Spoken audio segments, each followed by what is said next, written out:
at a significant benchmark now with mimicking the human voice and letting AI step in and fill that role of communication verbally as well. And I always think when an industry is in transition that it's a real plus when you can support where the dollars are actually generated with the customer in the old world, and you're facilitating that with the new world. And that's kind of how I see what you're doing. You're not trying to necessarily generate your income based on proving what AI can do, other than to facilitate the old world economy in making it run better and or more effectively. That's the takeaway I went, and it made me feel like there might be more realisticness to your journey that represents a more solid business foundation. And you'll see, in just me talking a little bit about my journey, you'll see that that's shaped my thinking too. So just to give you a little feel for that, I'm a few years older than you, and so I was there when people argued over whether fax machines were ever going to make it, and that they were going to make us totally impersonal, and we weren't going to have relationships anymore because fax machines were going to make it so we didn't need to communicate because it's instant. And the mailman was going to be out of a business, out of a job, and so forth. And doctors were not going to use them because they preferred more personal interaction. But when the internet industry came on board, I had been fortunate to have a business venture that had done pretty well. And so my vision and dream was to have a 30-something retirement party. And I had the fortune of being able to do that. And I had 4 kids, so I didn't get bored all of a sudden when I retired. But I did find myself working on a homeschool project with my son that was over my head. He wanted to build some websites, and that was at a time when that was a new thing. And so I had an engineer who owed me some money, and he was a programmer. At least he'd been a self-made programmer, actually. And he'd self-taught himself Perl. He was actually worked in a cabinet shop and taught himself Perl and taught him. And so he owed me some money. I said, come over and let's burn that money off. I'll pay you whatever normally you get paid for consultation and help my son with this project. And while they're working on it, I kept finding myself looking over my shoulder because they were using a little program called Cold Fusion. Have you ever run into that one before? I have not. Okay. It's a software program that integrated HTML with a database pull so that now it's old science today, but back then, all the websites were static HTML. So all you had was like a brochure that you printed on, that came out on the screen, right? It wasn't really interactive. And so what Cold Fusion did is it gave you the opportunity to put all your plugins out of a SQL database. So you could build a profile on somebody and get to know them, and then we could give them their colors and their graphics and their content and whatever. You make it dynamic, right? But I'd never seen anything like that before. And so I was very intrigued. And my son had a car dealer that wanted to constantly change out his inventory on the website all automatically and have people be able to buy online. So he needed a database solution. And so I was learning SQL Server, and I was learning Cold Fusion and learning a little bit about HTML editors. And I was just so intrigued. But as I checked around, the real money was partnering with the brick and mortar industry by helping them solve things through the internet. And I ended up getting a little community going together. And surprisingly, I know it's not as big a deal right now because of what's happening with AI, but back then I started a little community where there was an affiliate referral program, and we started growing with a target of 10,000 members on our website. And we would be a lot of what like Amazon is today, but instead of shipping and affiliate referral, we would track people's transactions inside their brick and mortar transactions. So we got a bank to issue us a credit card where they would manage the relationship with the clearinghouses. So anytime our members swiped their card at a gas station or at a dry cleaners or at a restaurant or wherever they were out in the brick and mortar land, whenever they swiped their card, that our databases would say that's our customer, and the bank would pull off our affiliate fee out of the merchant relationship with the merchant. And so the bank really didn't care about that, didn't like it, didn't think it was a good idea, but they really were paying about $127 to advertise to come up with a new credit card holder, and they needed those. They wanted more credit card business. And so, well, we made a deal with them. They thought they were really getting a hell of a deal. They said, we'll give you $40 every time you have a credit card application. And it turns out that they were going to watch us and see if, what percentage actually turned out to be good customers. And then they would decide how much they'd increase that or lower that. And so it was a starting point. We made an online community where you could find all of our merchants. And the reason I'm sharing this with you, it's a foundation for something I learned in that journey. And that is that we're applying now with AI. And that is, when we were building this, our community was able to grow because we could charge $40 to get into the community. But we didn't have to have the community member pay it. As long as they applied for a card, the affiliate revenue picked it up. And so they came in free. You feel like you follow that formula? That's very interesting.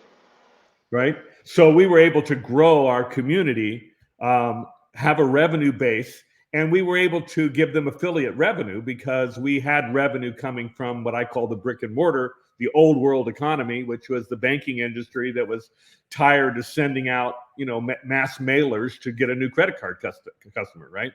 So our world took off. We told them we thought we could get them 10,000 members applications that year. And when I walked out the door, they were very, sure, handshake, let's do the deal. We'll do that. The paperwork's coming tomorrow kind of thing.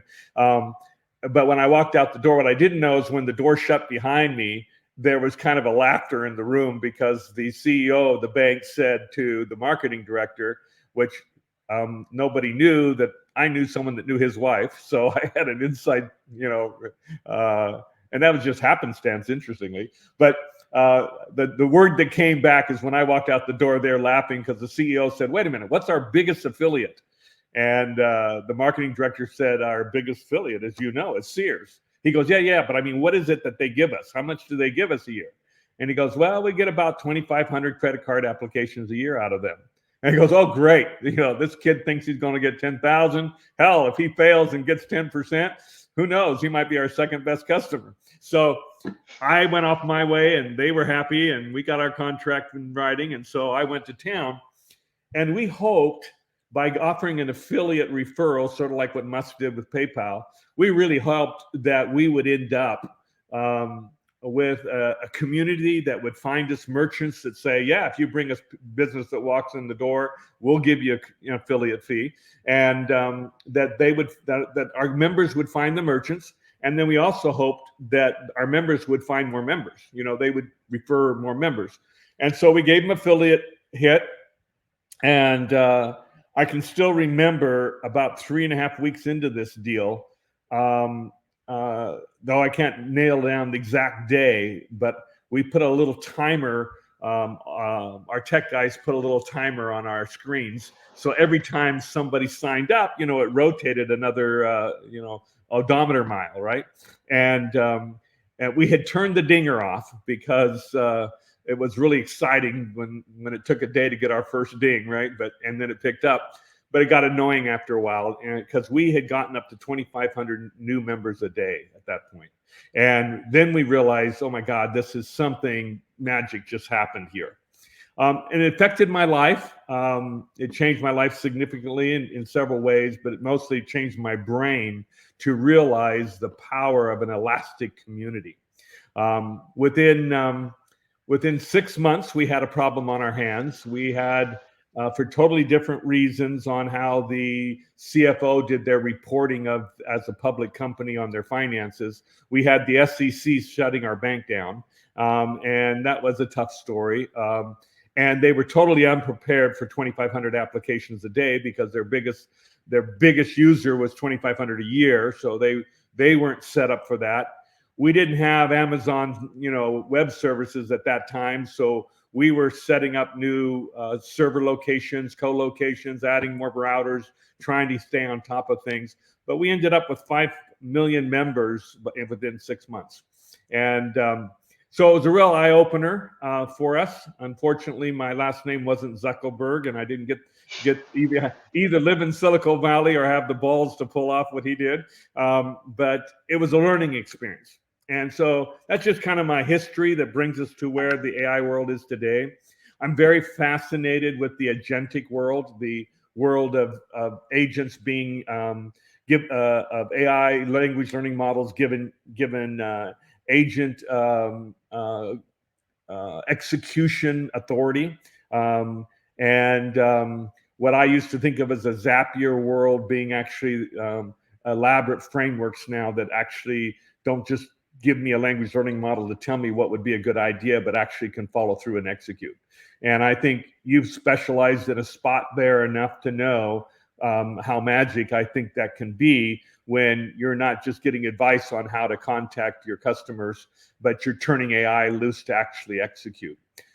So I see that as an agentic role. Do you think that's a use of the terminology that fits in your world? I guess, okay, so here's the thing. From my perspective now, people are just taking any term they can and just marketing it with it. Yes. It doesn't have to have any meaning behind it. Right. It's a whole new world, so people don't know, right? So they just... Exactly. Right. So how do you use the word agentic or an agent? How do you use that? How do you describe that? I define it very simply. It's based on job to be done. So Okay. if what an AI agent is doing, it's just let's say a human was doing an X task, an AI agent would be doing that X task. Okay. If it can do that in a good end-to-end process, then it's an agent.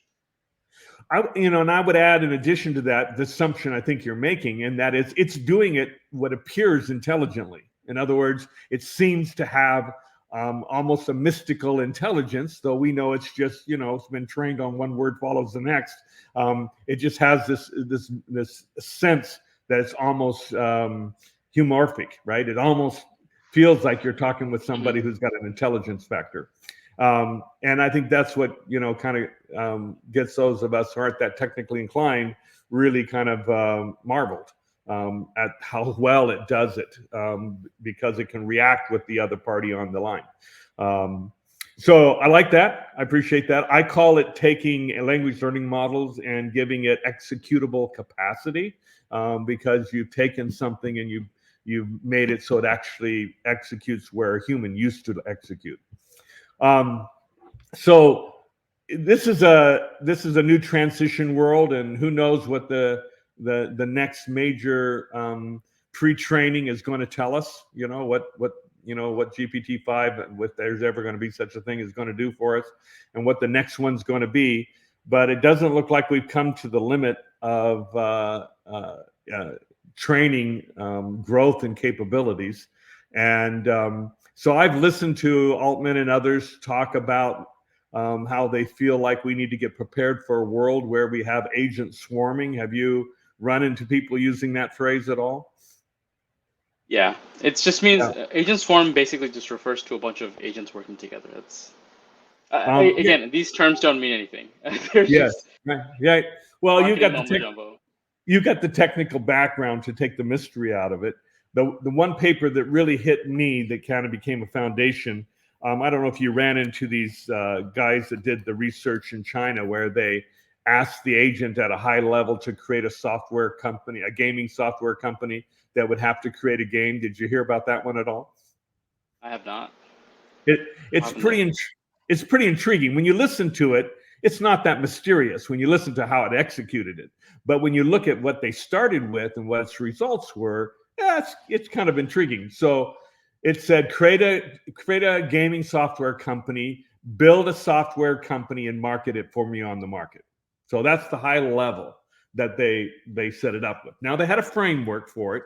So its first task in building a company was to establish the executive staff. So they had an AI agent with the capacity to establish the executive staff. One of the people in the executive staff was the HR director, whose responsibility was to go out and study the marketplace and look at what a organizational chart should look like, and what positions should be in that chart, and what the job descriptions would be, and what their capabilities should be. And then we had a CTO who had the responsibility of empowering coding agents to go in and create agents that fit each of those job descriptions. So the HR director created a corporate entity that had a bunch of job descriptions in it, and each one of those job descriptions had to be filled. And so the coding department's first task was to code out and build all of the staff. After they were done building all the staff and giving them their roles and responsibilities and their reports and their dependents, they had a large community. And then what they did is they were already broken up by department. So the UI interface marketing analyst group used language models to say, what is a game? What would be a game that could be delivered to the marketplace that would fill needs that aren't being filled now? And so that group of agents worked on that, came up with a report. It was language model in a chat box shoved down in a Minecraft type environment. So as humans, we could kind of see what they were doing. It was shoved down to the architecture design department, and the architecture design crew went to work and they set out the specifications for the game. That was shipped over to coding and tech and IT, and there the coding department coded based on the specifications that were done using the language learning model. They sent that over to the testing department, which was basically another language learning model group of agents who just used alternative language learning models to check the code of what had been done by the first department. They didn't like a whole bunch of things and thought there were a bunch of problems, so they sent it back with their specification of problems. The agents worked on that, sent it back, and they got in a loop of fighting. So remember, they were trained on language learning models, right? So a lot like humans. And so what they did is they fought back and forth, and so the AI researchers knew they had to step in. This is obviously where human intervention is necessary. And that was the purpose of the study. When are we going to have to, how far can they get before they get stuck? And as they were looking at the windows of the communications between them, they had to communicate in English and they had to communicate by chat box. As they looked through it, they suddenly realized the CEO, whose job description was to monitor the company's progress as a whole, had stepped in there and started asking questions. And so the CEO asked questions, made the judgment call. Interestingly, I think it may be overstating it to call it judgment, but it sure feels that way. The CEO decided this was really not a code and quality check issue. This was really a UI issue. Did the research group who said what the game needed to accomplish need all of that specification breakdown? Was that needed? And you know how AI can specify and subspecify and get lost, right? So it had overwhelmed the coding department, and they were not wanting to do all that. And so they were bogged down. And so the CEO asked the market research guys, what do we need for version 1? What do we have to have for version 1? And he sent that back to the director, the director of the quality control, and said, only address these issues. That's it. For version 1, that's it.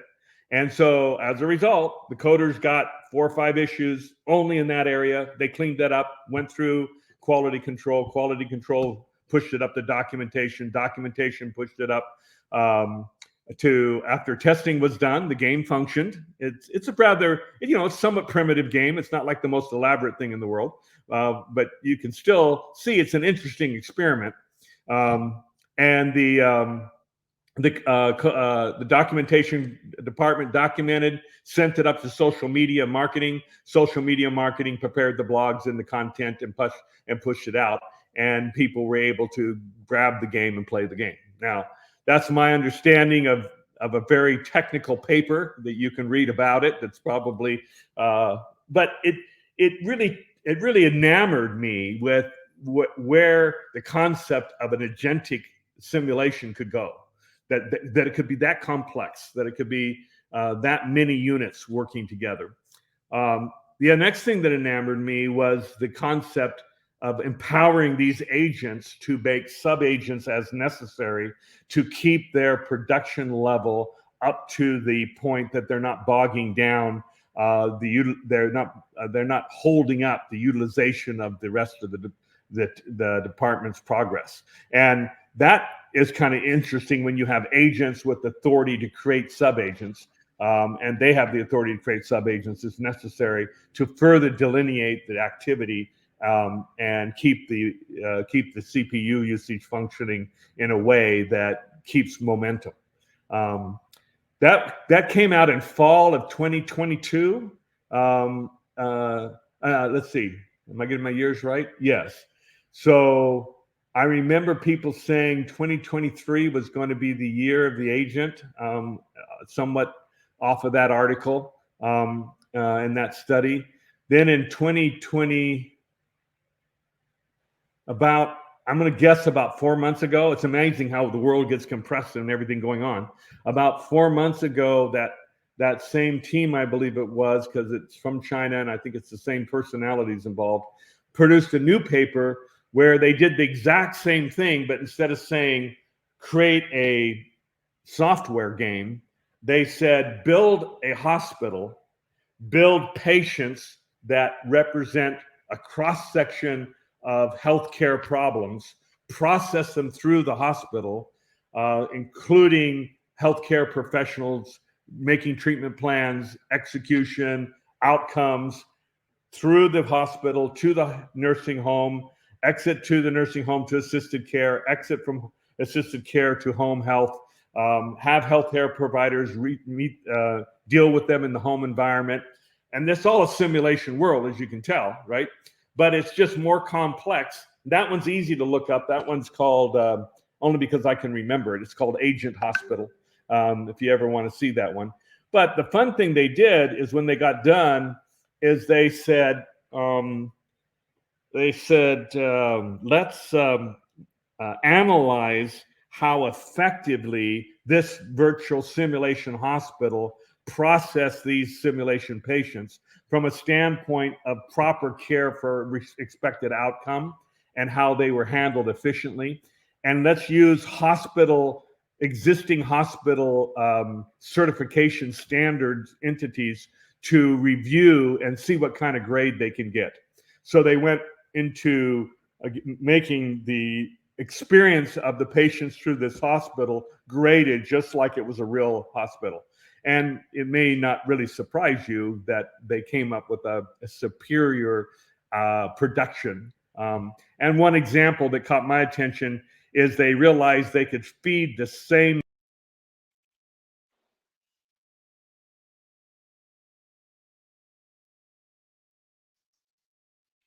diagnosis and to provide the right treatment plan that actually would get the best outcome for the patient. And so the physician was able to learn, the care provider was able to learn on 10,000 patients in a very short time. It would have taken a lifetime for the physician, of course, right?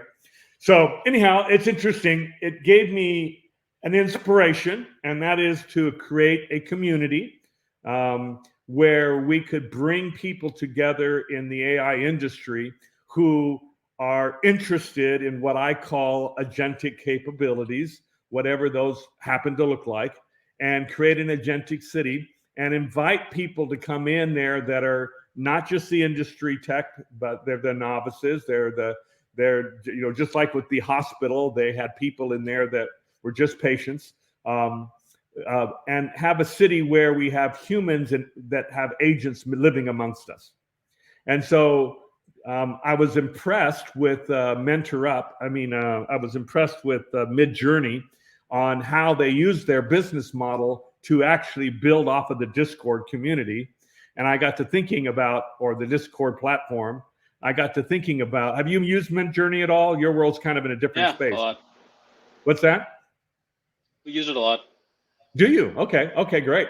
So I thought, okay, when I saw what Midjourney was doing with how heavily their model or their product delivery, if you wish, was being built on a Discord server, it struck me that the people who are comfortable going into Discord were probably a great contribution to our community.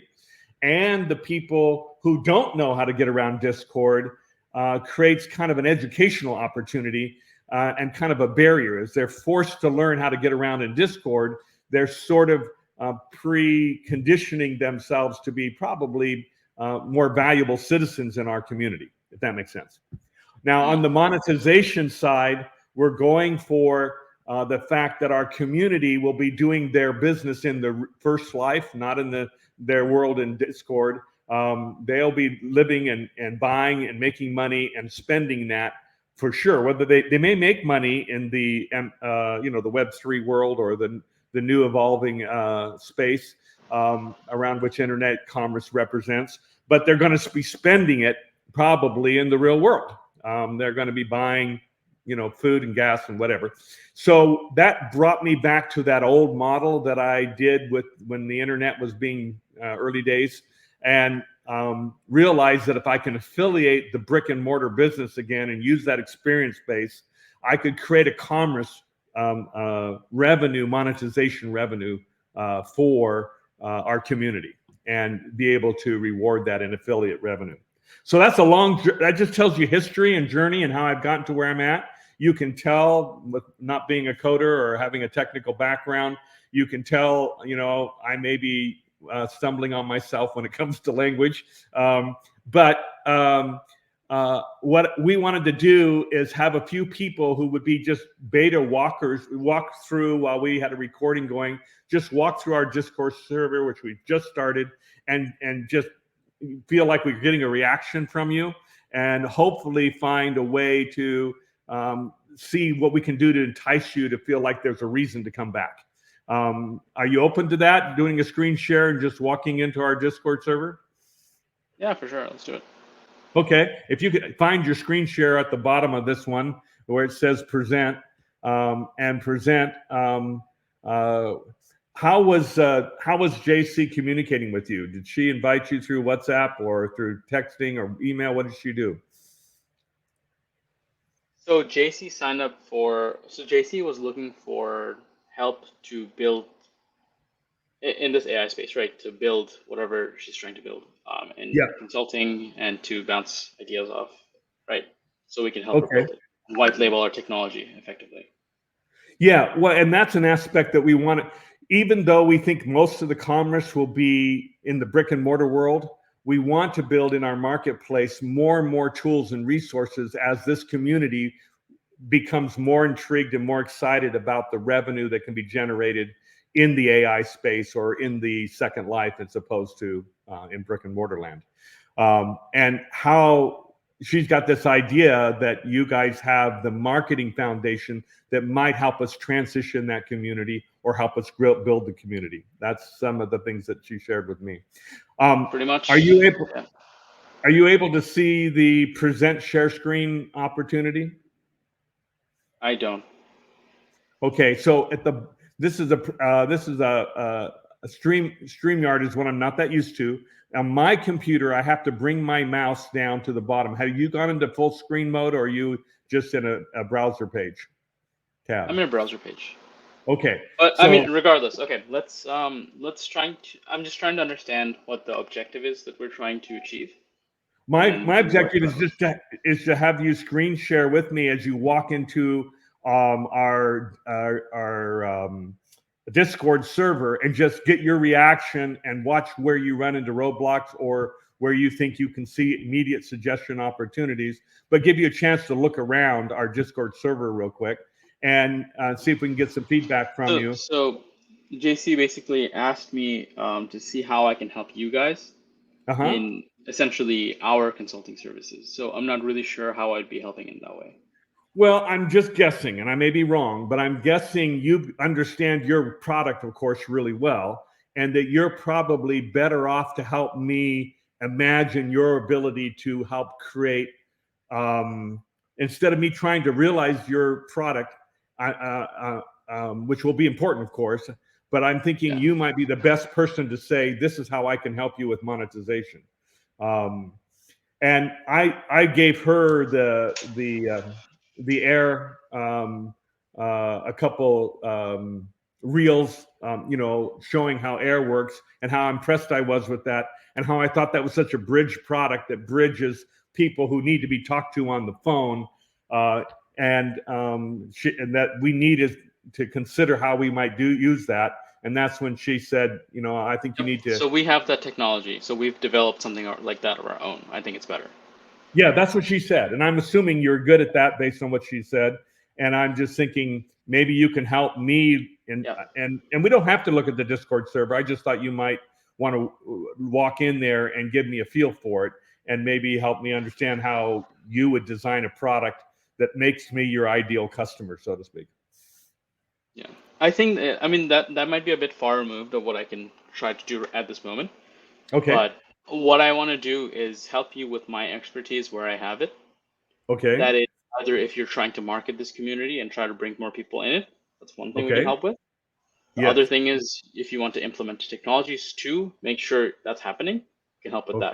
But those are very different from actually doing the fulfillment and looking at the Discord. Bringing people into the Discord is different from actually what's going on in the Discord. Okay. All right.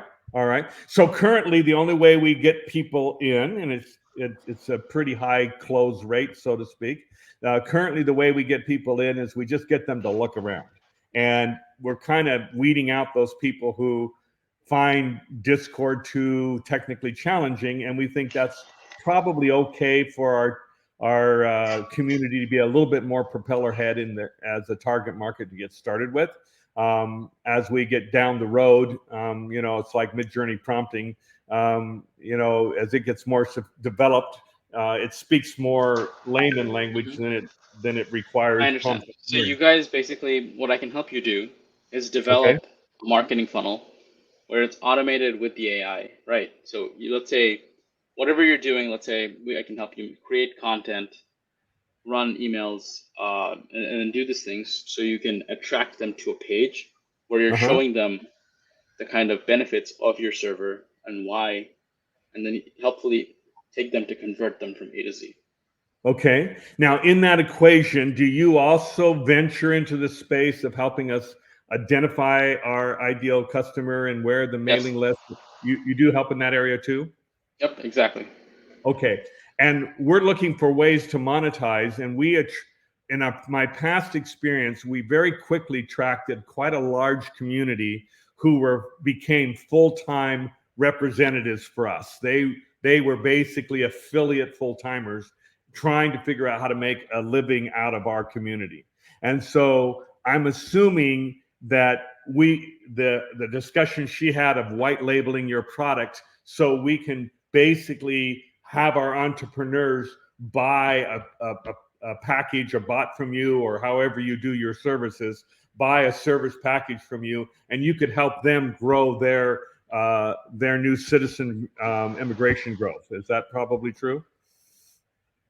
Yeah. So basically, how this would potentially work if we were to be working together, right, is we would. I guess I've already discussed with Joanne. So whenever we would get started, that's when we start mapping out your ICP, how we craft your offer, how we kind of build that funnel all together with AI, so we can have this on autopilot for you. Okay. Yeah. And when somehow you have to fund that system, right? It does require capital for you and for some of the market reach, right? Yep, exactly. Right. And so entrepreneurs who want to make their future living off of an affiliate fee off of the new citizen commerce that takes place. Do you think my idea is I want to take our budget and multiply it by the fact that they tend to become venture oriented as they're trying to grow their community when they get attracted to different marketing revenues that work. So we could fund some models proving we're getting some good results and try and say, here's an engine for you or a product service offering for you or however we do it. Exactly. So something like, for example, we have a solution that people can white label and sell for themselves. Okay. If you have that as an offering, that people can take that and then sell it on their behalf. Okay, good. Yeah, I think that's to me sounded far more promising than being limited by our startup budget and getting things going. Now, we're not capitalized at this stage, but as you can imagine, when we started having the growth we started having back in the internet days, the number of people who wanted to push us through an IPO grew to the point that even though I said I was not going down that path, they got to the point where the multiples were so strong I couldn't run away from them. So we hope to draw capital into our world now, but right now we're very proof of concept, managing what do we do. Now, in your situation, I'm hoping you can help us bring the customer, what we call the new citizen. You can help us bring the customer to Agentic City in such a way that they filter into our world, much like people filter into Midjourney, which means Midjourney doesn't have to onboard them. They just have to play and experiment because the people they've drawn in are people who are happy to play with being prompt engineer and figure out what they can do. Of course, yeah. That's one model. We'd have to actually sit down and discuss the strategy of how we would create that funnel and make that look like, right? Right. So that when the way you've dealt with them is dealt with them in a way that they can plug in, so to speak, and have a good experience. Well, exactly. I love the sounds of this. As far as looking around, that's something you can do on your own. It's just to give you an idea of where we're at with this, Salman, is we are starting our wire diagrams of all the holes. And I watched a video of somebody talking about how to use Discord as your CRM program or your Jira replacement, agile team management program, how people were using Discord for that. And I was just intrigued by it. So we're just at very infant stage, identifying our problems or tasks that need to be addressed. And we've got, I am also hoping to leverage what I call the tendency in the past for our affiliates they were impatient with our web development. So they didn't want to wait. That's why you want something like Voice, which it has a very, very fast turnaround time. Literally, let's say someone comes into your community, they fill out a form, they can get an agent with a demo for themselves, and they can use that to sell it to their Okay, I like that. What I was talking about is when they get into our community, they get impatient that what should be there is not there. The development, in that case, it used to be the development of our website was too new and too short of what their expectations were. And what we did is we created a forum and we told them we were using SQL database, we were using Cold Fusion, we were using Perl, and if they wanted to take a development role, they kind of became a Wikipedia community, which means they started filling out our community for us. And so we're hoping to promote that kind of activity, which means the more we can find a community that fits with that. Along those lines, for capitalization and monetization growth, we are talking about going ahead and MTFing and marketing entrance visas to the community. So before the bank is able to do that, if people want to buy an NTF that basically is a visa that they can later sell for, we'll discount it to them now so they can get an economic return later. And then we had almost half of the $2.5 million people. The $2.5 million. We almost had half of our $5 million community, about 2.5, found out that they were wholesaling our product out there, white labeling it themselves and wholesaling it and marking it up.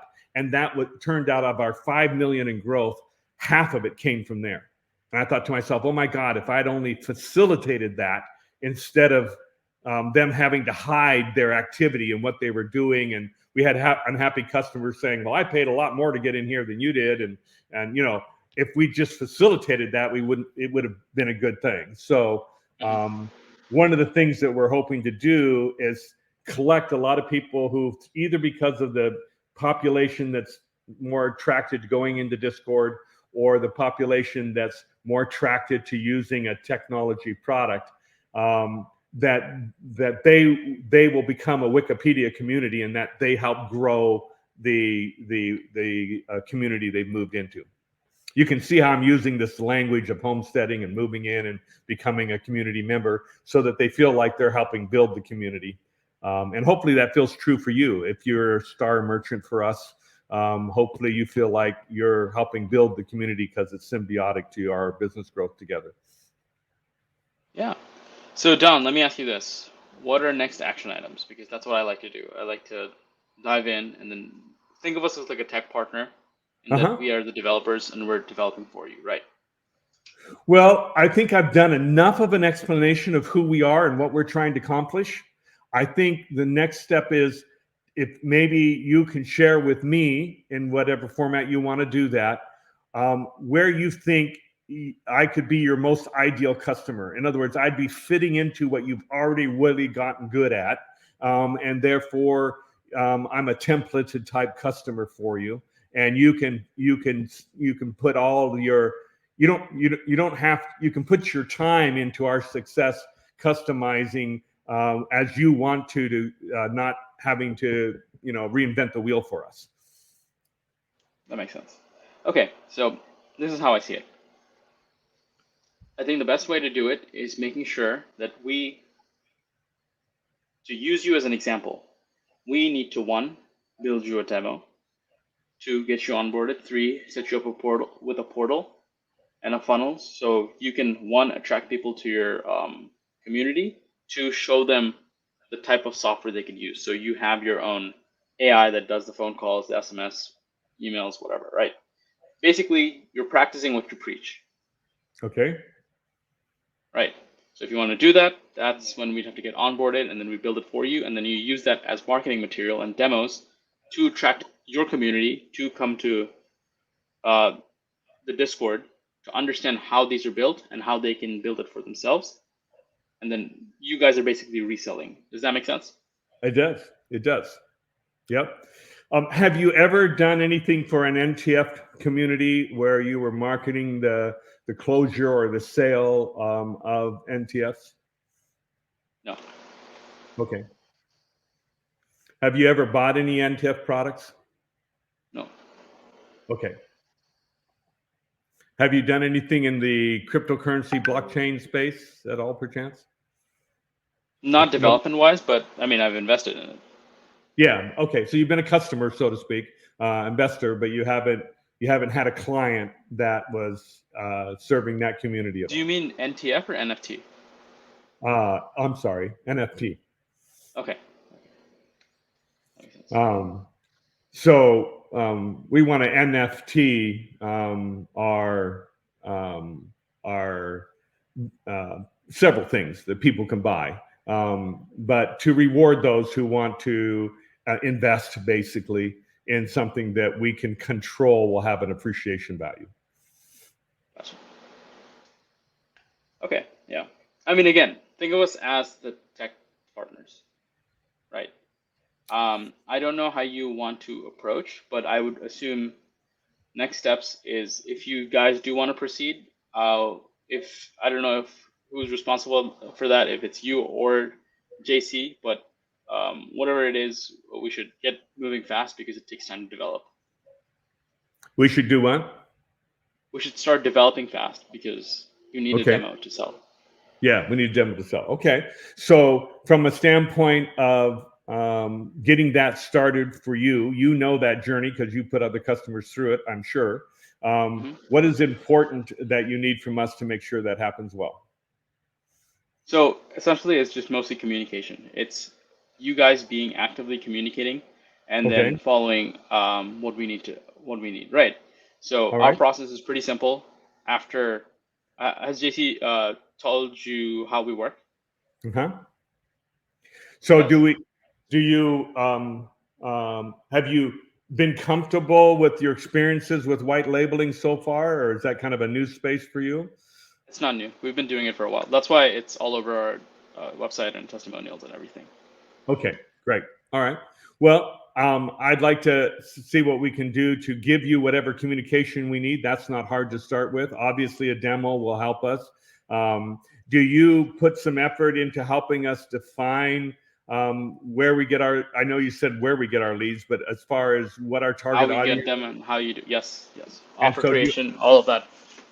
do you help us with the unique selling proposition starting point as far as what you think is the easiest for you to market out there? Of course. Okay. All right. Well, do you start that with a form or an application or something that we fill in information on, or is that meetings? How do we So do that? JC has already filled those out, so we have that information. Right now, all we need to do is just onboard you guys, and then after that, we'd onboard you into our private Slack channel. Then we'd set a meeting to discuss the specifics of what we're going to build, how the demo is going to look like, so you can use that to resell.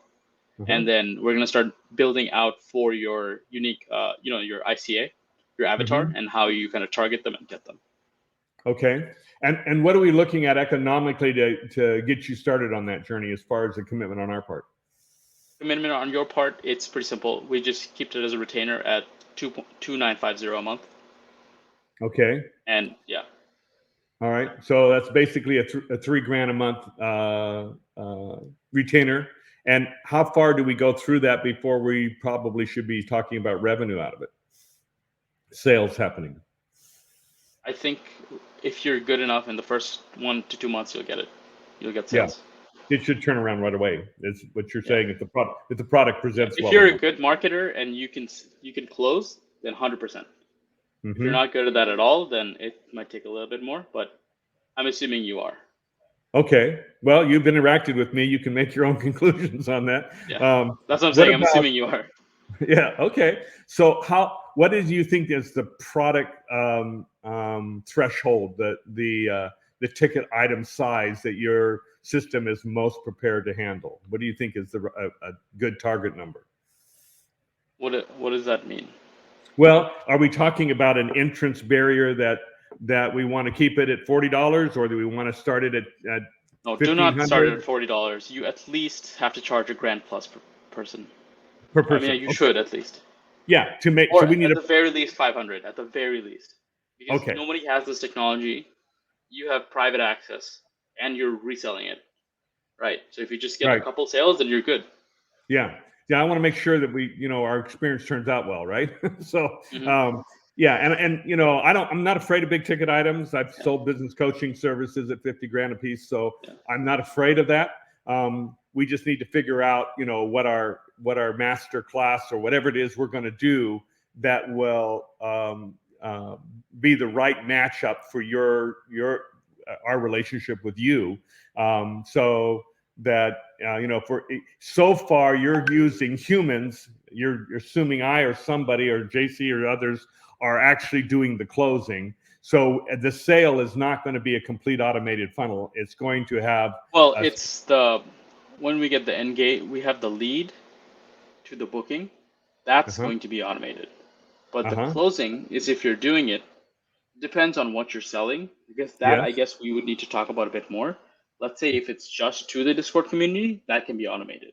But if you're trying to sell a high ticket item, never do the closing with a bot. That's just not going to work. Okay. All right. And so would you call $1,000 a high ticket item? Depends on who your client is. Okay. So, all right. So I'm suspicious our client is that segment of the marketplace that's gotten hyped about agentic make money with AI and that space that's a no coder market that's trying to figure out how to get themselves a sales funnel and how to get themselves building. Isn't that a good thing? Doesn't that fit exactly what we want because we have the no-code platform as well, so you can develop this stuff. Yes, I'm thinking that's probably the best thing. I'm thinking that's probably our best customer, which may be in some ways similar to your best customer. That may be the best alignment. Well, our best customers are the people that can market, because we try to have less customers so we can develop a standardized process for you, Yes. where you can take that and then build it for specific industries, because you Okay. know those better. Because we're development, like we do development, that's our best thing, right? We are not Mhm. marketers. Yes. Okay.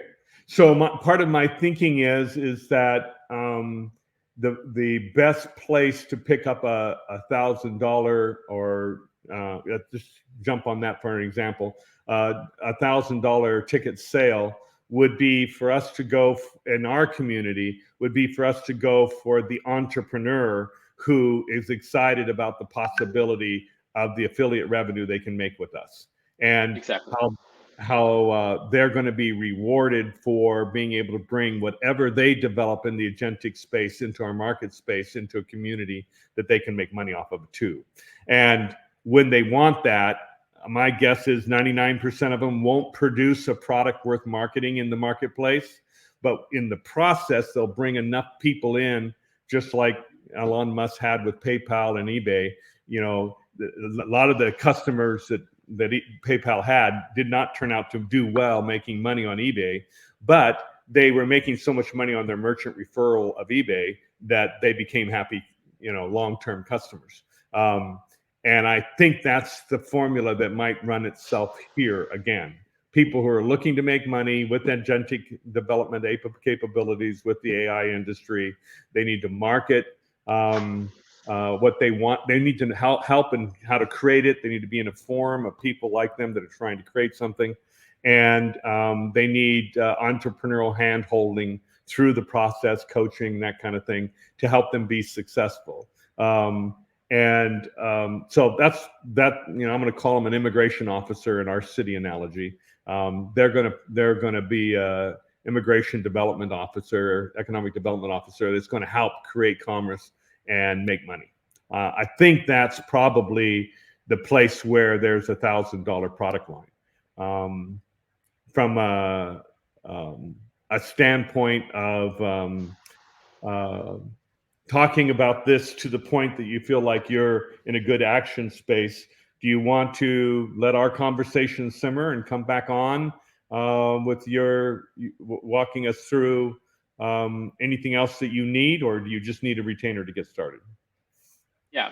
No, I mean, we have a pretty big backlog of clients. So I was telling JC, I will hold this for you until this time, right? Okay. Because we only, because we want to do the best for our clients. So we don't take on 1 million people, right? Okay. We work with specific amounts of people just so we can service them the best, because you get a dedicated account manager and everything, right? Okay. Can you give me what would represent? Oh, I can ask JC. She probably already has it. What's the best way to get into your sales funnel so I can get confidence regarding that investment? And I'm enjoying having the chance to meet you, Salman. Literally just watch my YouTube videos or just go to our website and look at our testimonials. It's all there. Okay. Search it under Salman Yassar as the best way to find him. For sure. Okay, great. I appreciate it, Salman. I appreciate you taking the time. So let me ask you this, Don. If you think you're confident to start, do you want to book another meeting sometime next week when you've had the chance to decide, and then we can get started then? Sure. Why don't we do that? It would be good for me after Wednesday because I'm traveling. After Wednesday? Yes. So we could go. Are you in EST or PST? We could go the same time if you want on Wednesday of next week. Okay. Are you on EST or PST? I'm moving from CST over to EST. So next week it'll be EST. But what time zone are you in? I'm in New York, so I'm EST. And So what is your email? It's Don, D-O-N, Ashlock, Mhm. A-S-H-L-O-C-K, @gmail.com.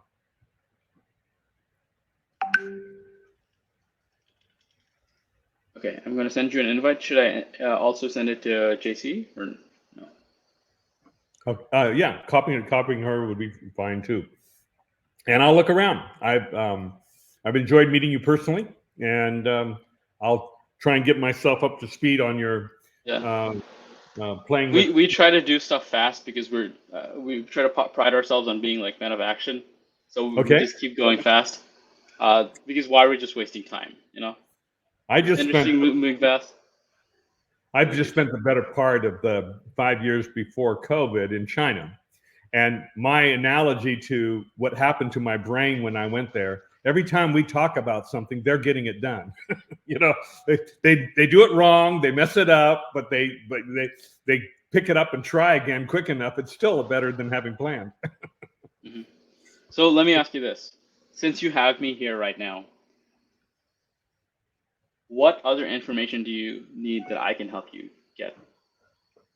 I think probably you're right. I need to go through the process of getting exposure to your material to build my confidence that at this time in our world, uh, uh, unfortunately, $2,900 in our business plan is still important to us, that I can be comfortable saying this is where we should spend the money. Mhm. Gotcha. Do you want me to send you a YouTube video or something? Sure. And what about you're talking about your aptitude to try and get things done? What do you think is the processing time through to revenue and having your structure in place to be able to take revenue? I'm pretty sure in around 3 weeks you'll be good to go because we need to teach you a bit about what this is, how to sell it, all of that, right? Yeah. Okay. All right. I'm going to send you the video. Should I send it in the chat here or something, or I'm not sure where to send it? No, I think it's better to do it by email. So the donashlock@gmail.com is probably safer because I'm not used to using this platform. This is one that Yeah, I'm not the biggest fan of it either. this one JC likes to use, which is fine. Okay, I'm just gonna send you the quick video right now, just in case. Done.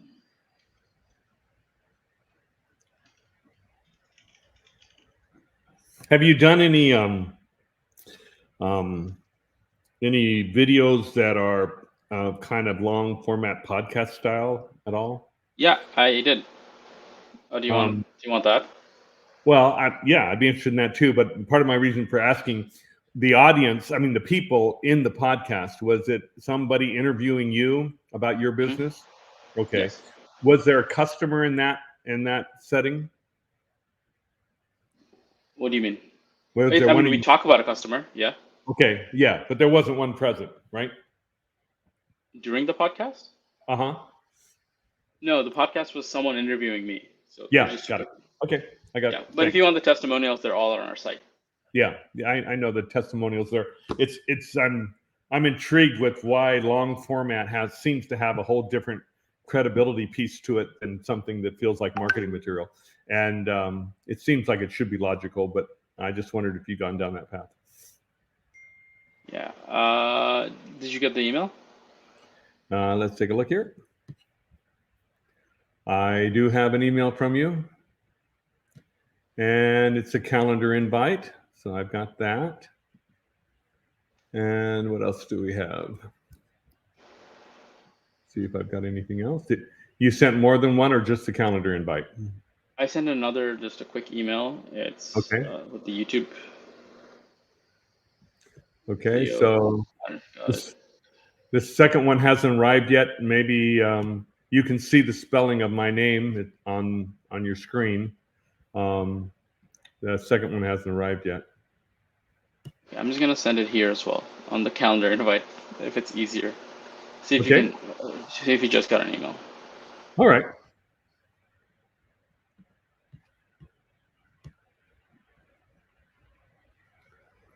Let's see if it shows up on Wednesday. It doesn't show up in my calendar yet, even though I accepted it. So I'm going to go back to my email and open it. Accepted. Okay. All right, got it there. Sounds Awesome. good. Yeah, you can just go to the channel and watch whatever you want. There's a bunch of